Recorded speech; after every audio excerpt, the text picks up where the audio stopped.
Hello and welcome back to the video. My name is Andrew Kuhn with Focus Compounding. Thank you so much for tuning in with me here today. And in today's video, we are going to be going over how you can invest like Warren Buffett.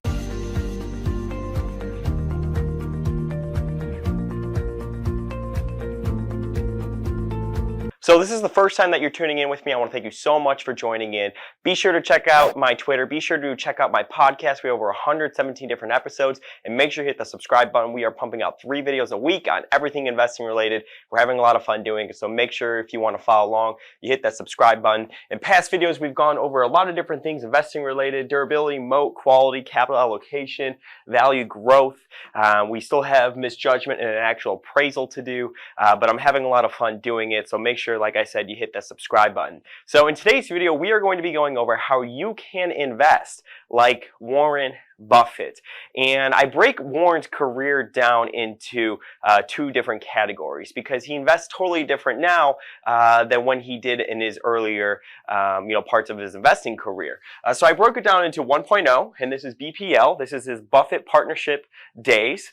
And then 2.0, which is what he's still doing today, which is investing through Berkshire Hathaway. BPL was an investment partnership. I guess you could really call it a hedge fund. It was one of the earlier investment partnerships, and he had ran that. I would definitely check out all of his letters from these years. They're a fun read. He invested totally different. He was managing smaller sums of capital, so he was investing money differently than he invests now in Berkshire Hathaway. A lot of people like to talk about how his returns haven't been great over the past 10 to 20 years, especially relative to the market. But the fact of the matter is he's managing a ton of capital, over $100 billion in money. So it's a lot harder to allocate to ideas. Instead of being able to focus on thousands of potential ideas, at Berkshire Hathaway, he's only probably able to really focus on maybe 200 and 250 of the top most followed ideas. So obviously his selection is a lot more limited.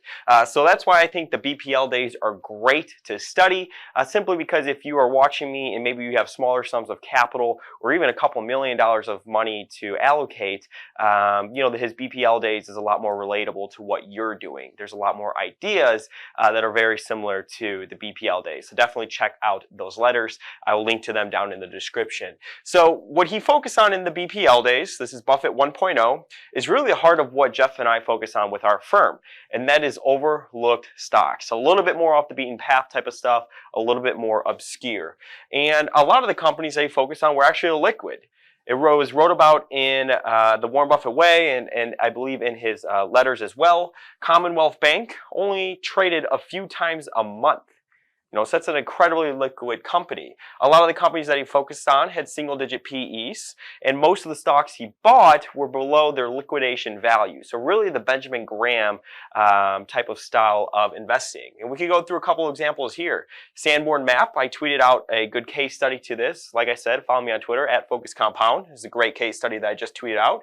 He bought it for $45 per share, and the investment portfolio alone in the company was worth $65 per share. So theoretically, you could liquidate the company, you could sell the stock, and then return the difference to shareholders. So there was just a huge margin of safety involved in that investment. Another company that he wrote about in the partnership letters was Dempster Mill. He bought it for $28 per share. And again, Dempster Mill had about $50 per share in working capital and a book value of $75 per share. So a lot of what he focused on in the earlier years was really companies that were selling below their liquidation value. The margin of safety was massive, and the chance of him actually losing capital was very minimal. And then at the end of the BPL years, he actually started to buy a little bit more of these higher quality types of businesses, and a lot of what he focuses on, at the present. And that's American Express. He bought American Express in the salad oil scandal. And then he also purchased Disney as well, which obviously are very high quality businesses. So we could go over to Buffett 2.0. And of course, if you want to invest like him or invest with him, you could always buy Berkshire stock. But assuming that you want to do it yourself, he looks for simple, predictable, durable businesses. And I went over durability. We've spoken a lot about predictability. Geoff and I care a lot about predictability in businesses, and Warren does as well. The common theme in a lot of companies he focuses on is they have high return on equity, high returns on capital, a ton of free cash flow. Some other characteristics: high retention rates, strong brand loyalty. Think of See's Candy, for example. Obviously, that brand is incredibly strong. You could think about, he purchased the Washington Post, Buffalo News. Those obviously are pretty big with brand loyalty. People tend to read the same newspapers every single day. Of course, this is back in, I believe, the 70s or 80s. A lot of what he would do is he would go to towns with newspapers and buy where it was sort of a two newspaper market, and he would buy what he thought was the market leader, and that eventually people would just read that newspaper over the other one. So he was really looking for market leaders. A lot of the companies that he invests in, they have low tangible assets, so maybe they're a little bit more of a capital-light business. Think advertisements, like I said, newspapers. He really focuses on what he calls survival of the fattest, which means that these companies, they tend to get better with scale. And then, of course, what he wants to do is he wants to pay a cheap price for these types of companies. And we could go over a couple examples. And I think, like I've spoken about, I did a whole video on this.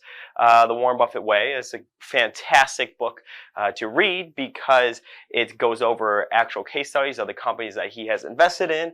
But Coca-Cola at one point was 37% of Berkshire's portfolio.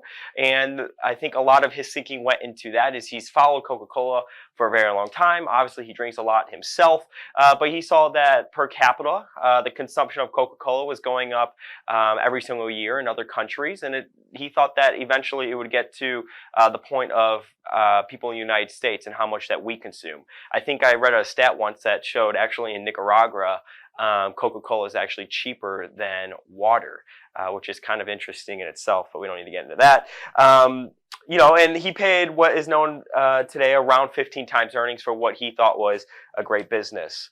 And like I said, he did make 37% of Berkshire's portfolio in Coca-Cola. Obviously, like I said, he bought Washington Post, Buffalo News. Both were, market leaders themselves. The brand loyalty of those two products was huge. So at the heart of everything that he does do is he looks to buy what he thinks are great companies trading at cheap prices. He feels like the businesses are very durable. He feels like it's predictable, and he feels like it's going to be around for a very long time. Think about like Wrigley chewing gum. It's not really susceptible to change. Now, for everybody listening right now, you're probably wondering, should I focus in Warren Buffett 1.0 and Warren Buffett 2.0? And obviously I'm kind of biased because Geoff and I tend to focus in this 1.0 space. But if you can, I would say take the qualities and the businesses that he's looking for in the 2.0 and look for them in the 1.0. So look for good companies trading at cheap prices that are predictable, durable, generate a ton of free cash flow, and look for them in the 1.0 space, the more overlooked space, which I have a ton of videos going over how to find overlooked stocks. So definitely check that out. But I want to thank everybody so much for tuning in with me here today. Be sure to check out my Twitter at Focus Compound. Check out our podcast, hit the subscribe button, and follow along for the Ride in Futures videos. I want to thank you so much for tuning in, and I'll see you in the next video.